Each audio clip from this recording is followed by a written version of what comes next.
There we go. Lots of recordings going, y'all. Hello, everyone. I see we're on Facebook. We're good to go here. Hello, everyone. This is Dr. Roger Paul, and tonight we are going to, or today, this morning, always doing this at night. It's a habit.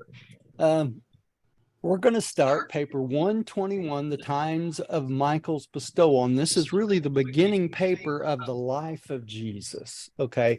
The previous paper was the bestowal charges from Emmanuel, as you know from last time. And that was 3 sessions. We went through this one.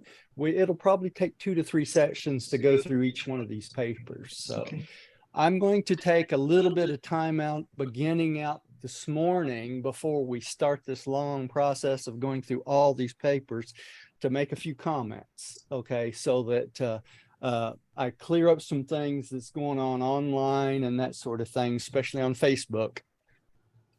We are getting a lot of people watching our videos. I was telling my wife last night that we had, I think it was 541 watches from the Orient this last month, and 431 of them was from China itself. So we got people watching us all over the world right now, and that's just on Vimeo. That doesn't include YouTube.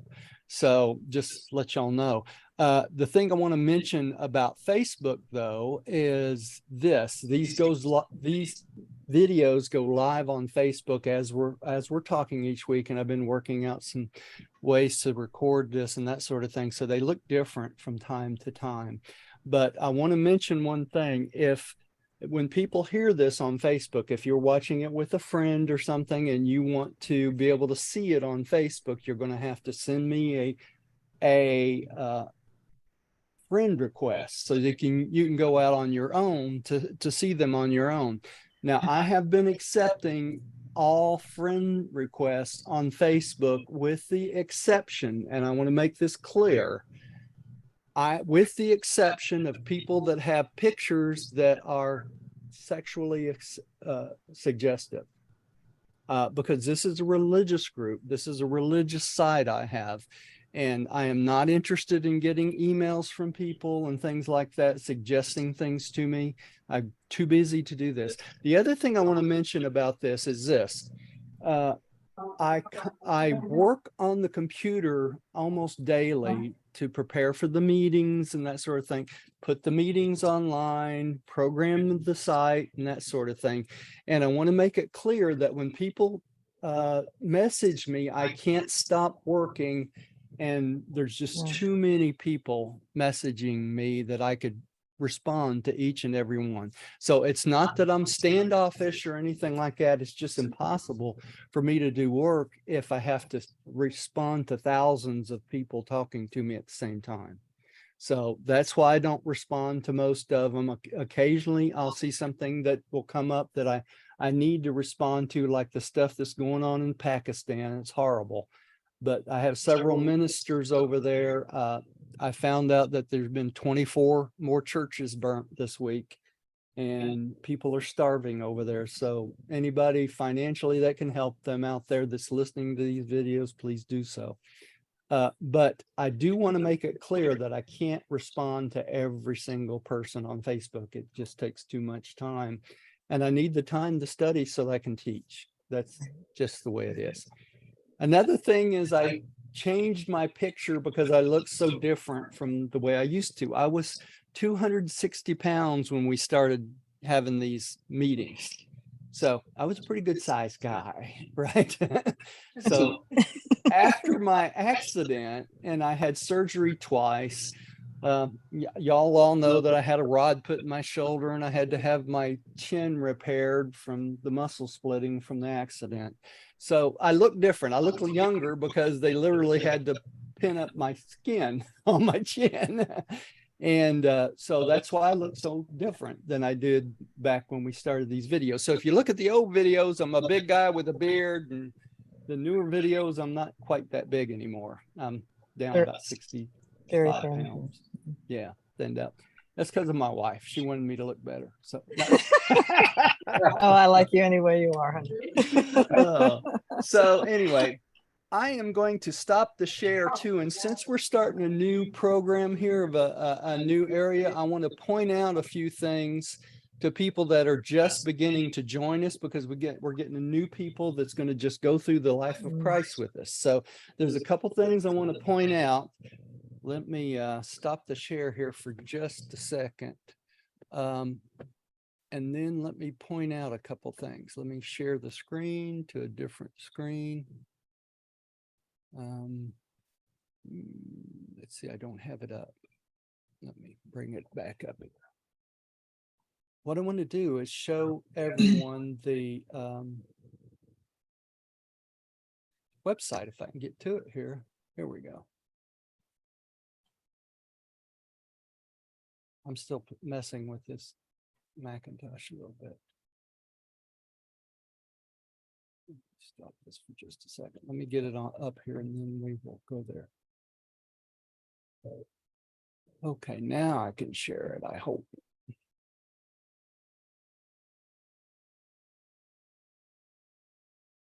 Here we go. There's a few things I want to point out to everyone here. First of all, this is our main site, okay? The main site is the Fifth Epical Revelation Fellowship. And if you can't remember that name, just put it all together, scrunch it all together. It's Fifth Epical Revelation Fellowship, okay, .com. That's the main site. And I just spelled it all out and gave it a name. This is the exact same copy of the, you'll notice here on the site, it says Atlanta Urantia Study Group. They're both the same site. They just have different headers. What I want to point out is this. On this site, down the side, we have tons and tons of links. All the videos, there's videos up here you can look at. But on the very top, there's a link that says Vimeo. And this is all our Vimeo videos, okay? There's also one down here on the side that is for YouTube, okay, down on the left side. There's also, what I wanted to point out is this. In this page, there are 3 videos at the top. The first one is Tuesday's video. It says this week, Tuesday feature video. That's what we studied Tuesday, was paper 44, okay? Thursday, we were doing the papers on the thought adjuster. So that's what the second video is down there, okay? The third video is Sunday's papers, and right now it still has last week's paper on there for Sunday. And what I want to point out is this. Underneath this video are links. There are links for the slides that you see that I put up for everyone. All the slides are right here. This one is the one with pictures, the second one. Underneath here are all the maps I'm going to show you today. Okay, so this is where you can find these.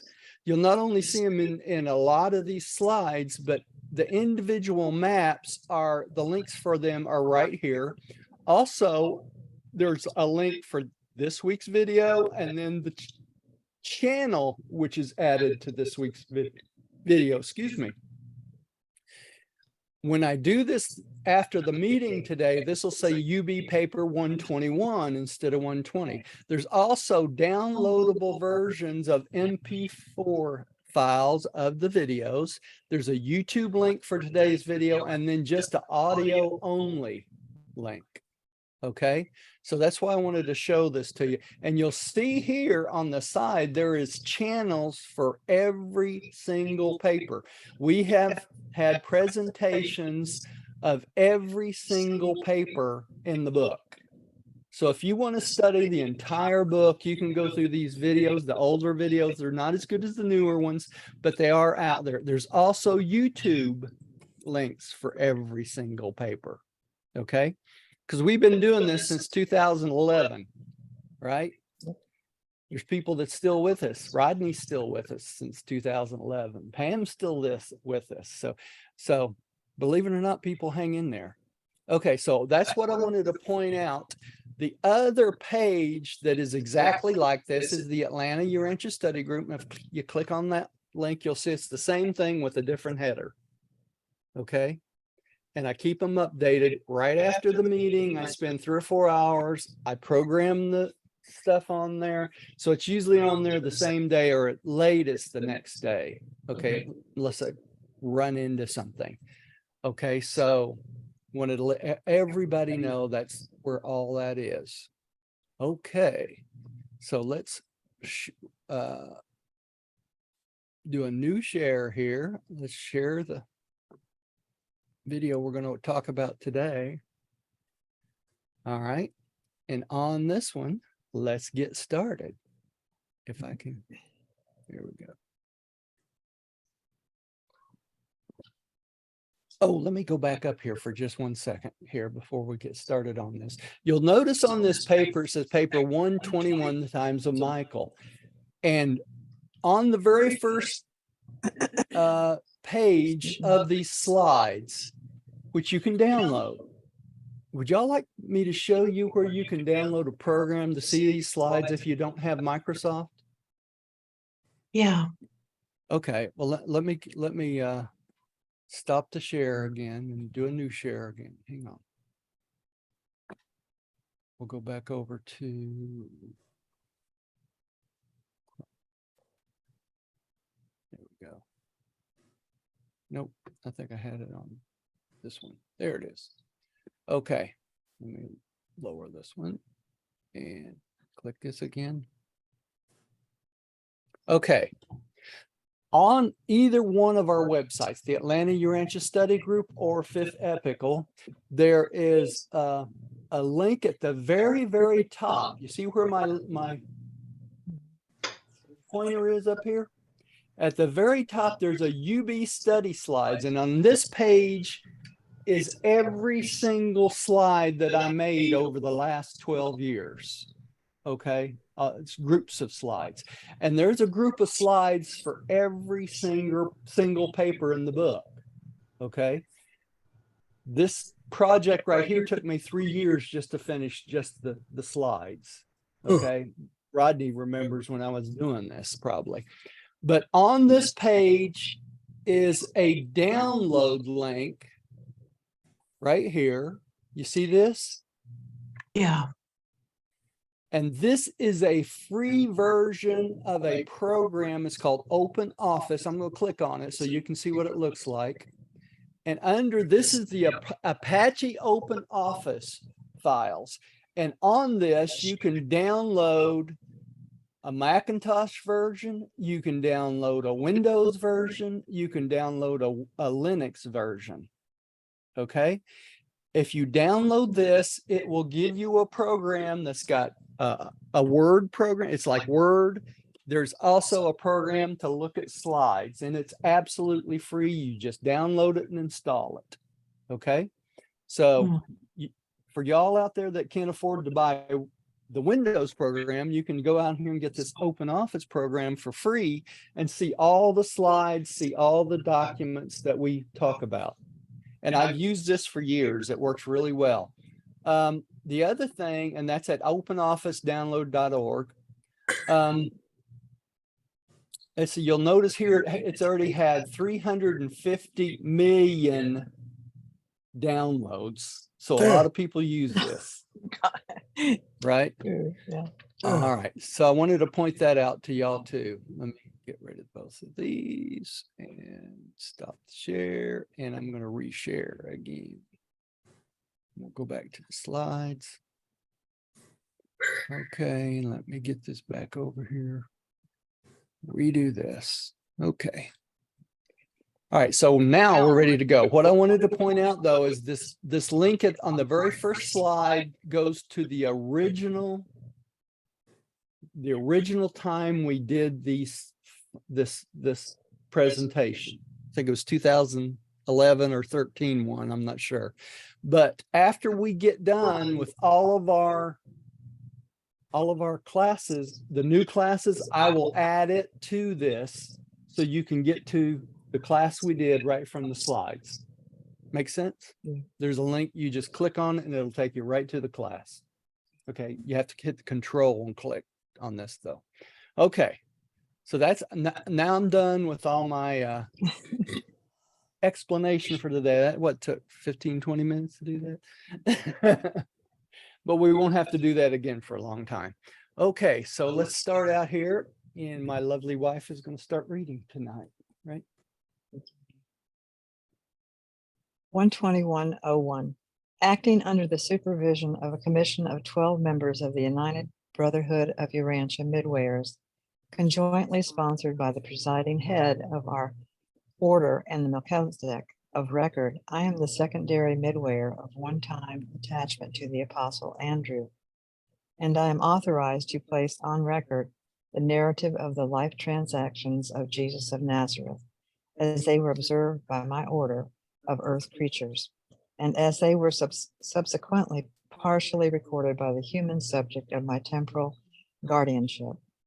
Knowing how his master so scrupulously avoided leaving written records behind him, Andrew steadfastly refused to multiply copies of his written narrative.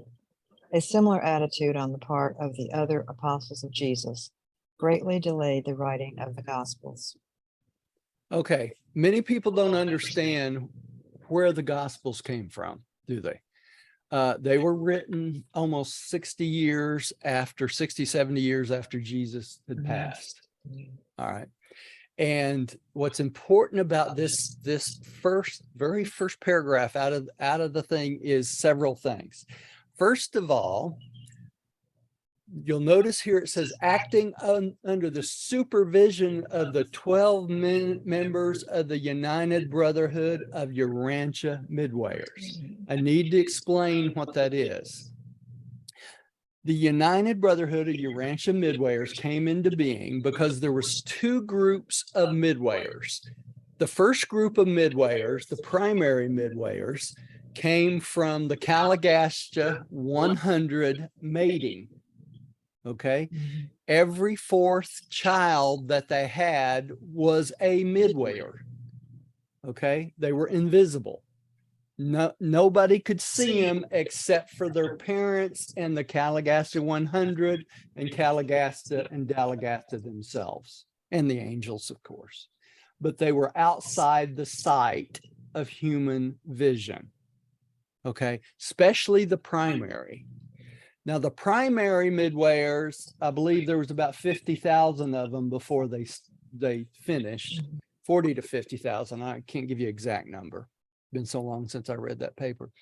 But 40, yeah, I think it was 50,000 because 40,000 of them rebelled with Calagasta. Okay, along with 60 of the Calagasta 100. So only 40 of the Calagasta 100 remained loyal to Michael. Okay, this was almost 900,000 years ago. Okay. All right. So when they came, it was about 500,000 years ago when they started making the midwayers, if I remember correctly. So only like 20% of them remain loyal. Okay. That when the midwayers stopped being produced, that was all of the primary midwayers. There were no more midwayers created until Adam and Eve came. And when during Adam and Eve's time, then the secondary midwayers came. Okay. And part of the secondary midwayers following the rebellious group went into rebellion also. So there was many fewer of the secondary midwayers. The secondary midwayers were closer to us. They could make themselves visible a lot easier than the primaries could. So most of the stories about devils and demons and things like that came from the rebellious secondary midwayers. They would make themselves visible to campfires and things and scare the bejeebas out of everybody. And so that's how these legends of the devils and demons came about. Now, those human beings that followed Satan and followed Lucifer and during the rebellion, those secondary midwayers could possess them all the way up to Pentecost. Okay. So during Jesus' time, there was actually devil possessions or demon possessions, which were the secondary midwayers. Okay. This is a long explanation, but you need to understand what these midwayers are. Now, when Pentecost, when the Spirit of truth was poured out upon the world, then it became impossible for these secondary midwayers to possess human beings any longer, because at that time, all human beings above 5 years old received thought adjusters, and a secondary midwayer cannot possess a person that has a thought adjuster. Y'all with me? Yeah. Okay, so that's why there is no devil possessions after Pentecost. These things we see in TV and all this, this is insanity of those humans that this is happening to. Okay, it's their own evil insanity. That's what it is. It's not devil possessions anymore.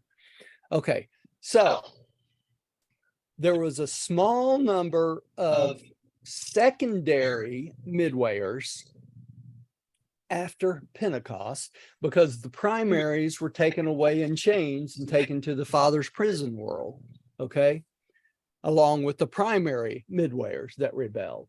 They're off the planet. So the only ones that's left is the primary midwayers that are loyal and the secondary midwayers that are loyal. And I forget the exact number. It's like 1,200 or a couple thousand, something like that. But this group of secondary midwayers got together with the primary midwayers, and that's what became what? The Brotherhood. The Brotherhood, the United Brotherhood of Urantia Midwayers. Okay, that's where they came from. So the 12 of these members of the secondary midwayers were assigned by a Melchizedek to help bring this revelation into being. Okay, that's why this long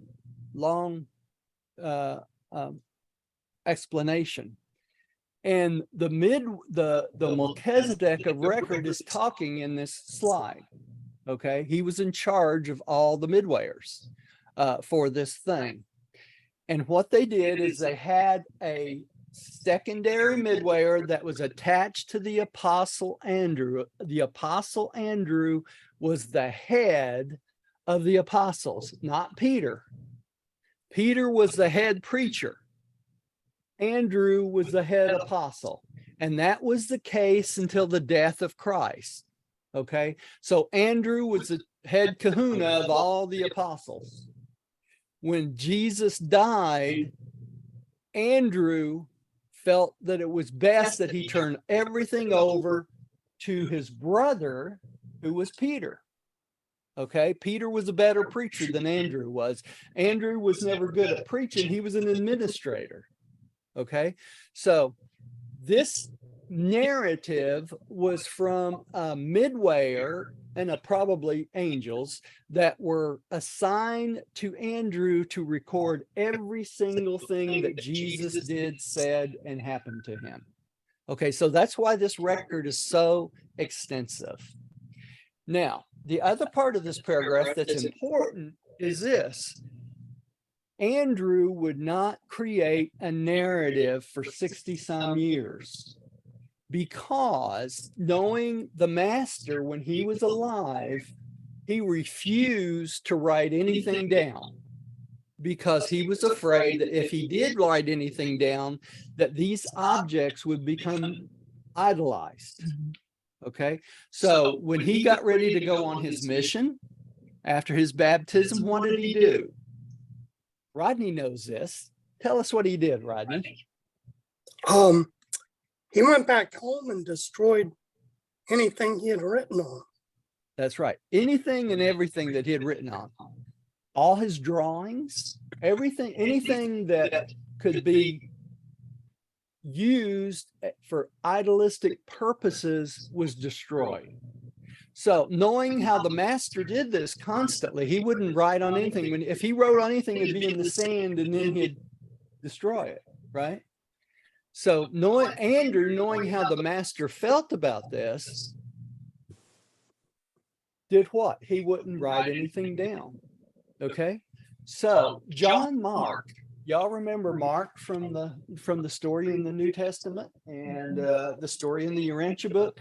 He was a teenager that followed Jesus around like a puppy dog. Okay.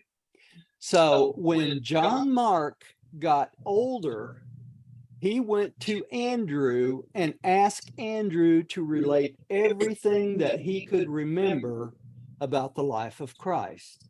And so John Mark was responsible for writing down what happened to Jesus. And all four of the Gospels had John Mark's Gospel as the base for all four of the Gospels. And some of them have more than others that they added to or took away according to whoever is doing the narrative. So that's how the Gospels came into being. Now, this book is not like that. This book is relating as much as possible every single thing that happened to Jesus. And that's why I want to make all this clear before we get into it.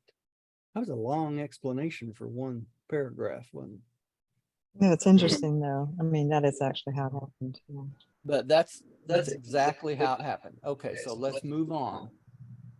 This is all about the area before during the time of Jesus. Okay, and I've got some pictures to show you all about this too. So let's move on. Pam, would you take the next one, please? Yes. The Occident of the first century after Christ.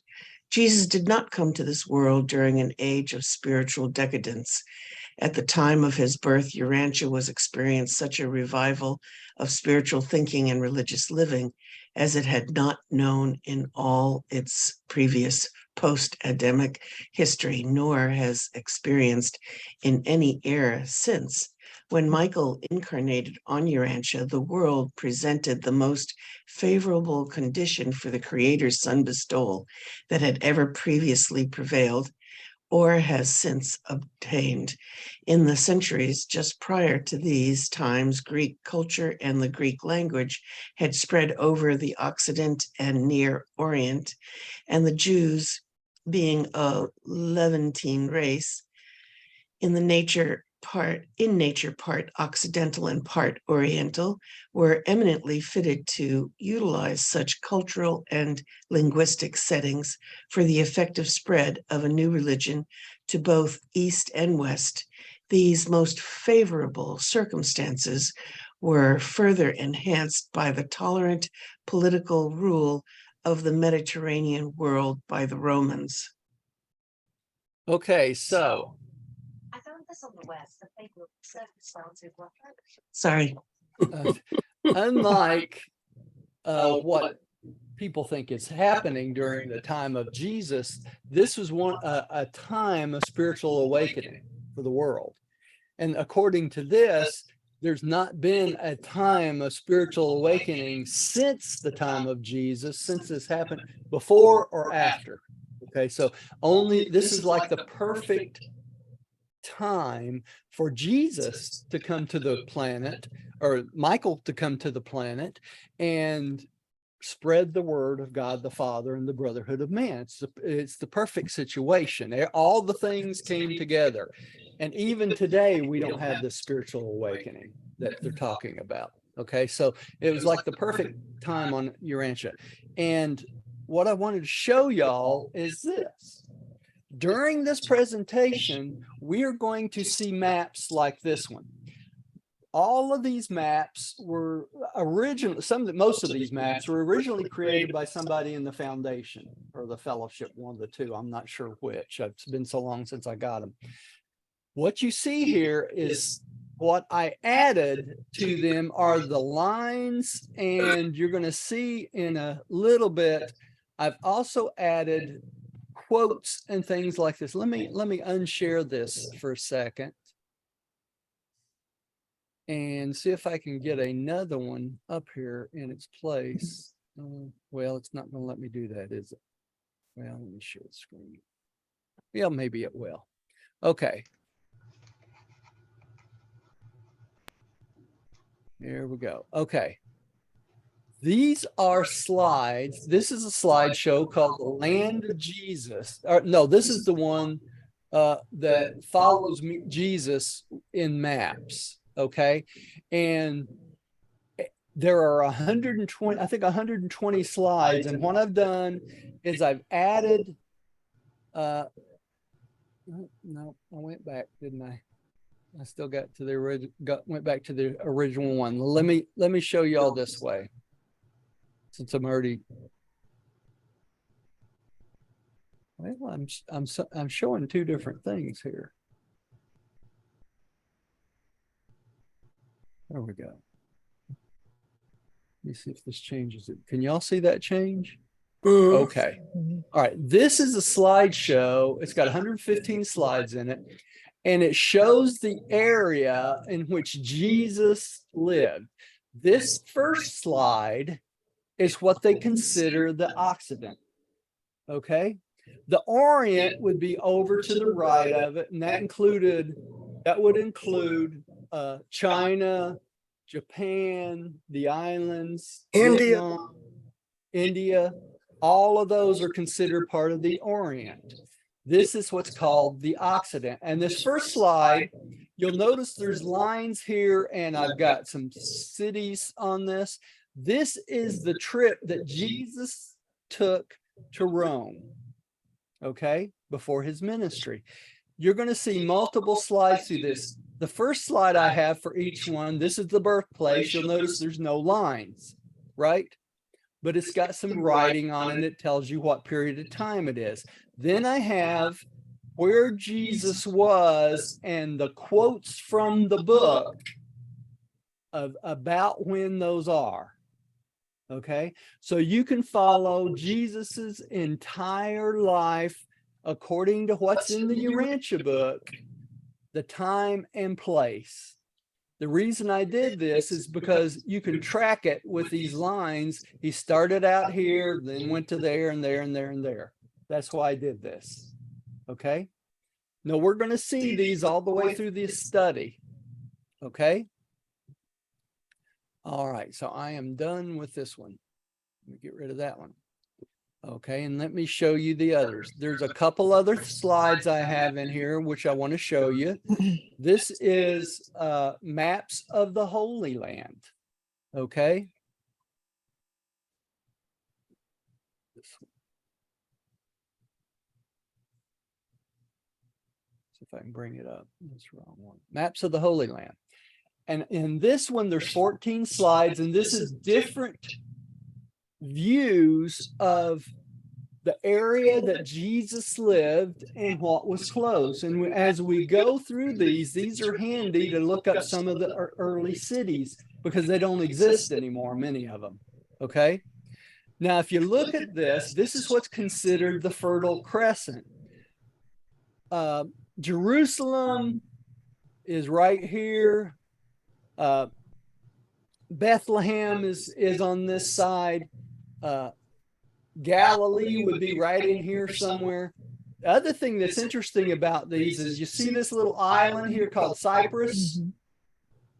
Right here is where it is believed by many people in the Urantia Foundation that where the Garden of Eden was, the second Garden of Eden, or the first Garden of Eden. Yeah. Right? The second ended up in here somewhere. Also down here on the Persian Gulf, you see where Ur is down here? We're right along this area of the Persian Gulf. Guess what was down there? Dalmatia. This is where the Caligassi 100 were. Okay, so if you can see where these places were, it makes it a little more interesting. Let me go up here a little bit further, and I wanted to show you this. This is what I was talking about, Cyprus and the possible garden site. You see this here?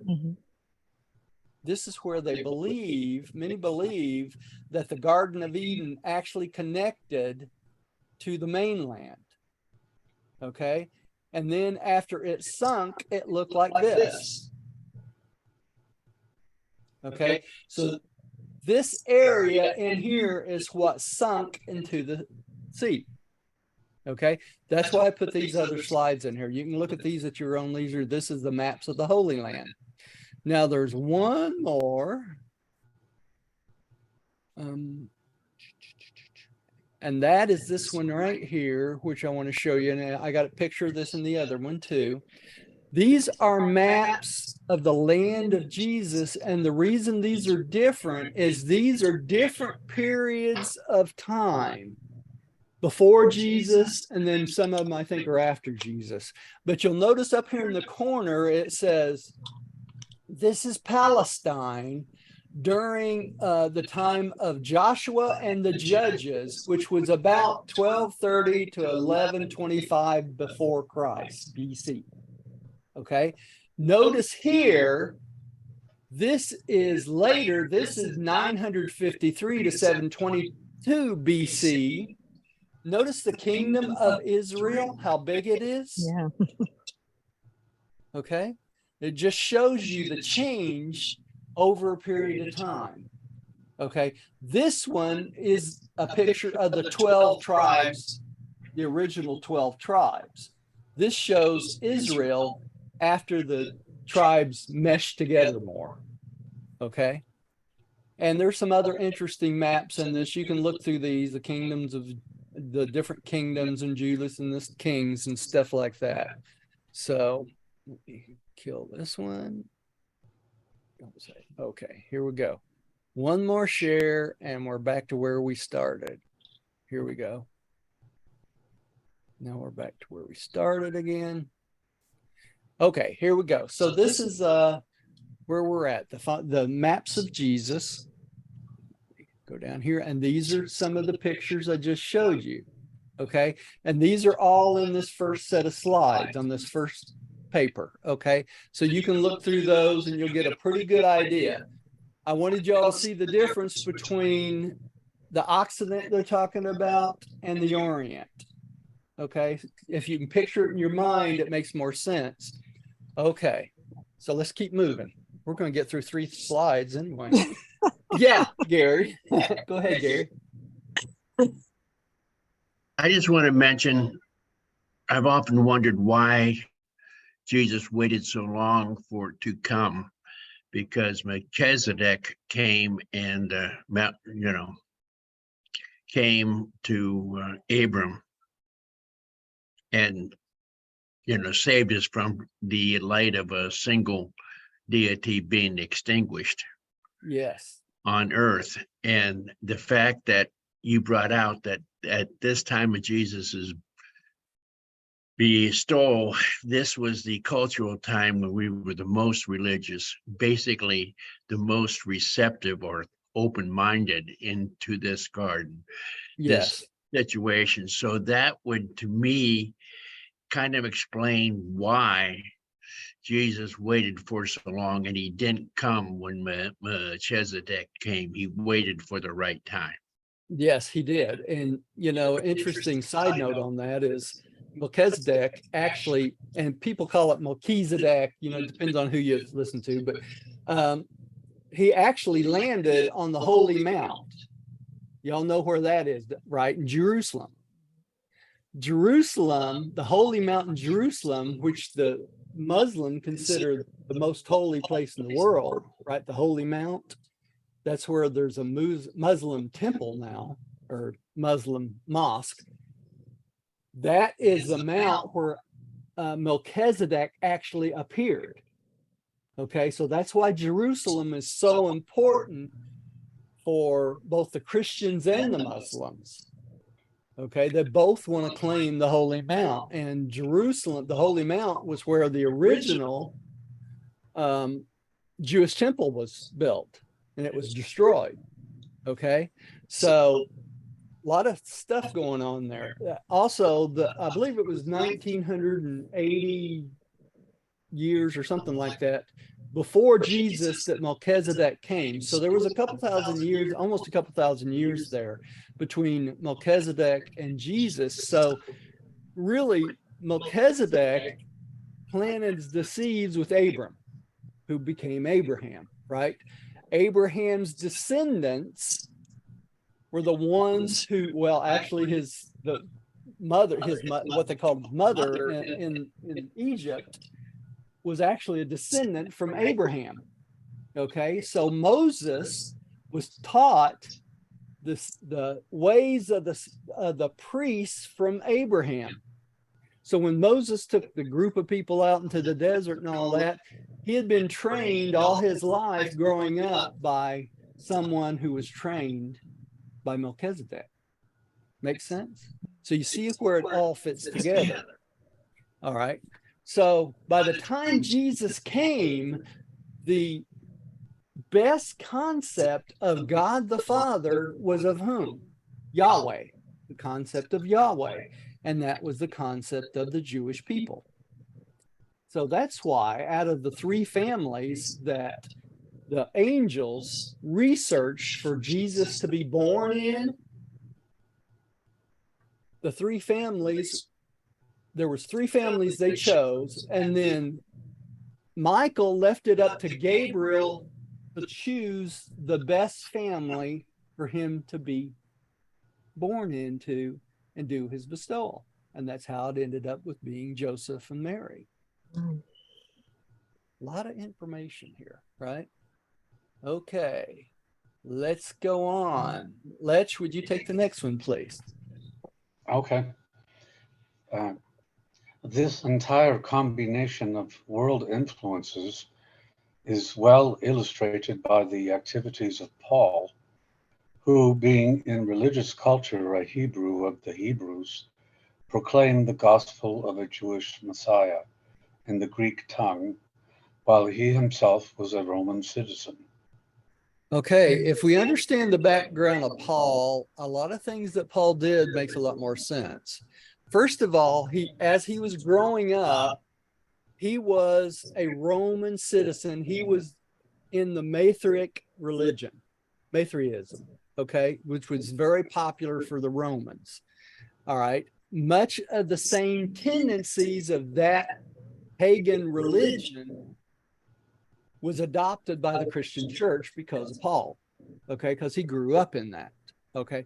So he converted to full-fledged Jew when he got to be like a teenager later in life. So he was a Jewish citizen and a Roman citizen, which is very important. He spoke Greek, so he could speak to all the Romans and everyone, the Jews, the Romans alike, and the Gentiles. So Paul started out trying to convert the Jews to Christianity.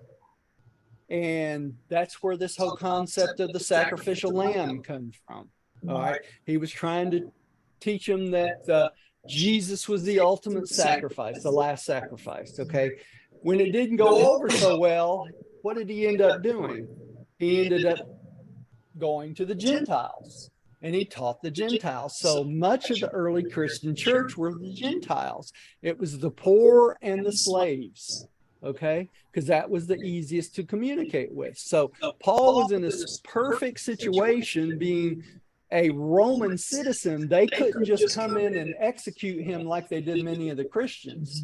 Being a Roman citizen, before they could execute him, they had to bring charges against him in the Roman hierarchy. Okay, so that's what protected Paul for years, being a Roman citizen. All right, if you understand that, you kind of understand why he did as much as he did and got away with it. All right. Rodney, I think you're up next. Sure. Nothing like the civilization of the times of Jesus has been seen in Occident before or since those days.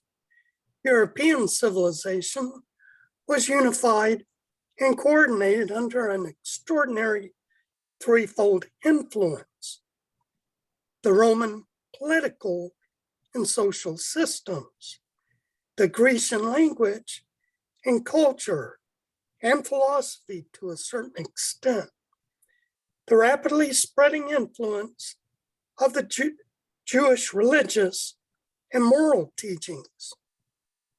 Okay, so these three things actually created what you'd call the perfect storm, if you think about it, okay?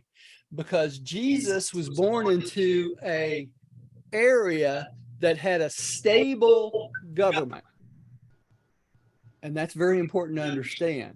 Unlike our government, that's kind of unstable.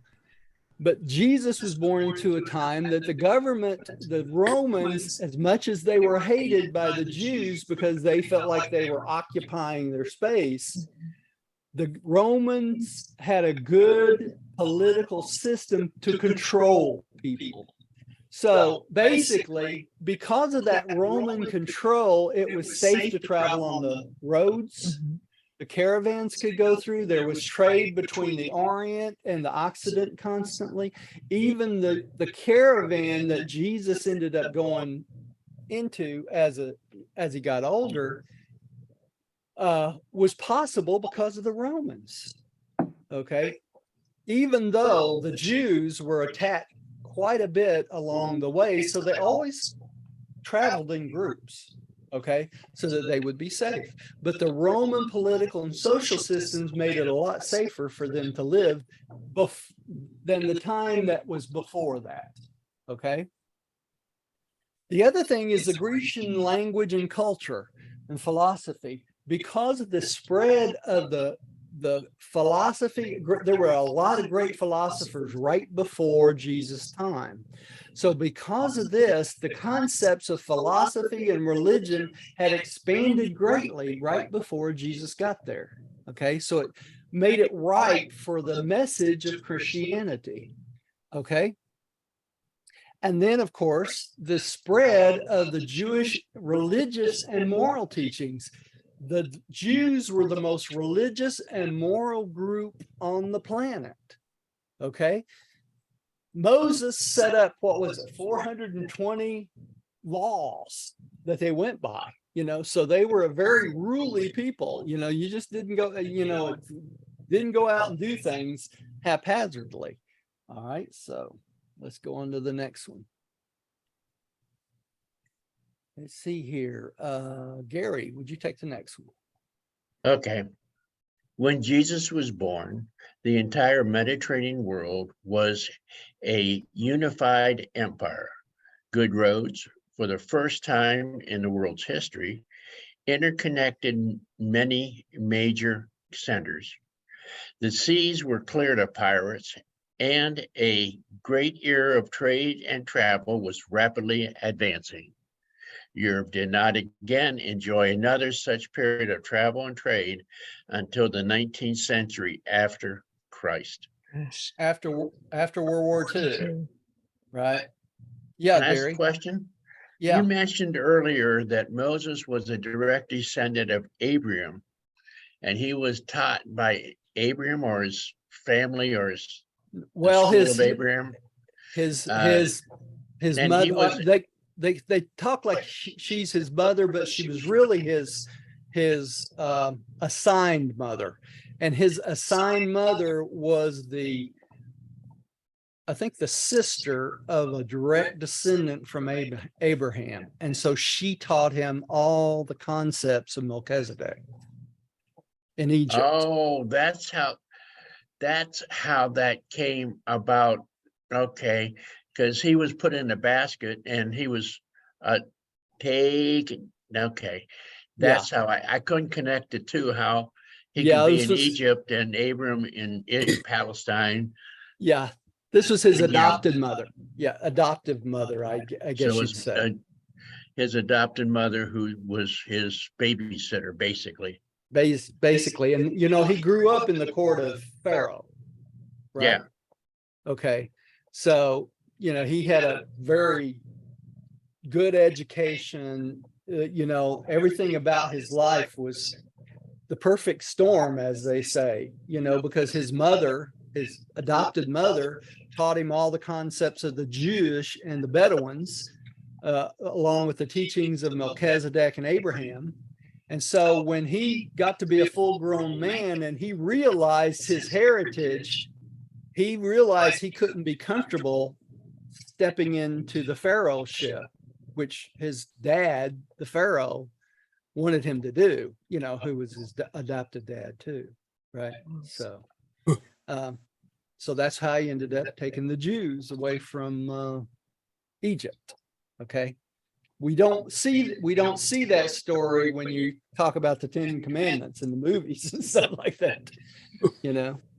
So, okay. Gosh, we're out of time already. Let's stop on this one and we'll pick this up next Sunday. And next Sunday, we'll get through a lot more slides because I've done all my pre stuff already this week.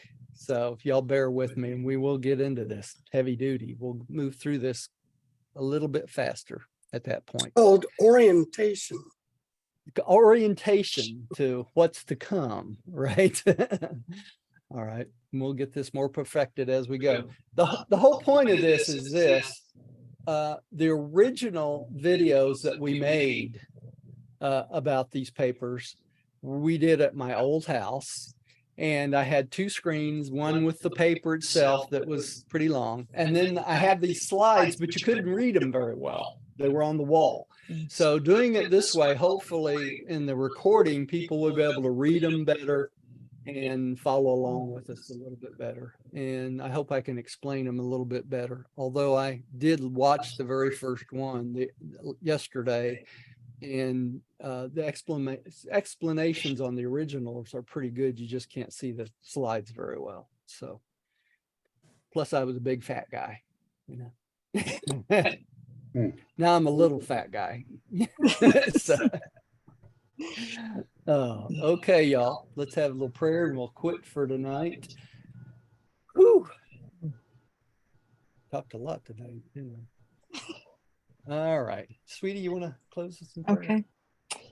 Heavenly Father, Mother God, we thank you so much for this opportunity to study with Roger and his extensive understanding and comprehension of these scriptures.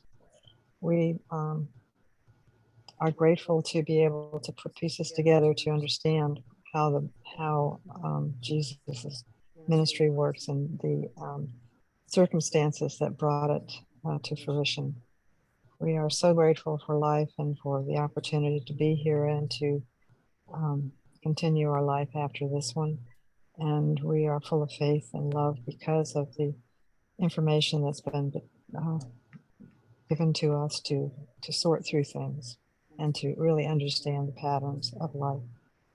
It is in your name, Jesus Christ, Michael of Lebanon, that we pray and give thanks, and to our Mother Spirit also. Amen. Amen. And thank y'all for joining us at home. Pray that you'll come see us again. Listen to this crazy old man talk till he leaves here anyway. Be around a little bit longer anyway. All right, y'all, let me stop the Facebook and stop the recording here.